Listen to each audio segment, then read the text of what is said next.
আপনাদেরকে আমি একটি আমার ঘটনা বলি। আমি এটি বোঝানোর জন্য বলছি, অন্য কোনোভাবে দয়া করে নেবেন না ঘটনাটি। সেটি হচ্ছে 1997 সালে একটি রোড মার্চ হয়েছিল, রাজনৈতিক একটি রোড মার্চ হয়েছিল বাংলাদেশ জাতীয়তাবাদী দলের নেতৃত্বে, ঢাকা থেকে পঞ্চগড়। বগুড়াতে নাইট স্টে ছিল, যেহেতু বগুড়াতে একদিন নাইট স্টে ছিল পুরো কনভয়ের হাজার হাজার লোকের। তো স্বাভাবিকভাবে আমি কয়েকদিন আগে বগুড়াতে চলে গিয়েছিলাম, যেহেতু নিজের জেলা, সবাই দেশের বিভিন্ন জায়গা থেকে নেতা কর্মীরা সহ সমর্থকবৃন্দ সাধারণ মানুষ আসবে ওই কনভয়েতে, কয়েক হাজার মানুষ, একটা তো ম্যানেজমেন্ট থাকতে হবে, থাকা খাওয়া সব কিছু। তো আমরা যেখানে বড় একটি স্কুল মাঠে প্যান্ডেল করেছিলাম, তো সেখানে আমরা সবাই এসে পৌঁছতে পৌঁছতে সুন্দরভাবে, গরমের দিন, মাসটা মনে নেই, তবে সামার ছিল, গরম ছিল।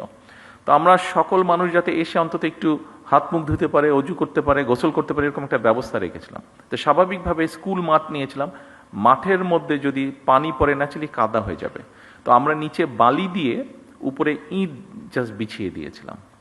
তো ওই কাজটা যাদেরকে দিয়েছিলাম তাদেরকে কাজের ডাইরেকশন সবকিছু দিয়ে আমি অন্য কাজ দেখতে চলে গিয়েছিলাম। এটি সকালের ঘটনা।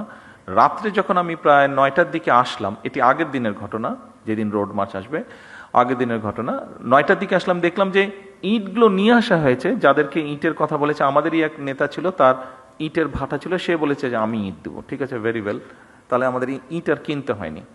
তো আমি এসে দেখলাম যে ইটগুলা এসে ইট ভাটা থেকে এসে এক জায়গায় স্ট্যাক করে রেখে গিয়েছে। তো আমি বললাম যে কী ব্যাপার, এগুলো বিছানো হয়নি কেন? তো তখন আমাকে সবাই বললো যে লেবার যারা আসার কথা ছিল এখন আসেনি, হয়তো আসবে তারপরে বিছাবে। তো শুনে আমার মেজাজটা একটু খারাপই হলো।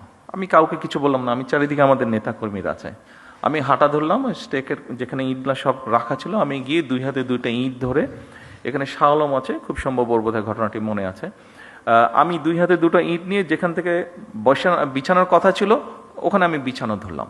স্বাভাবিক আমি যখন ইট নিয়ে আসা যাওয়া শুরু করেছি, সব নেতাকর্মী দুটো করে ইট ধরলো। বিশ্বাস করবেন 1 থেকে 1.5 ঘন্টার মধ্যে পুরো কাজটা কমপ্লিট হয়ে গেল।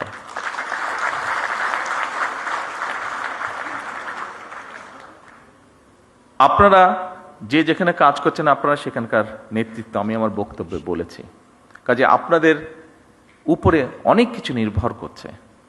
আমি জানি আপনাদের সমস্যা আছে, আমি একটু আগে বলেছি NHS তারাও সমস্যার ভিতর দিয়ে যাচ্ছে, কাজে আমাদের যাওয়ারই কথা।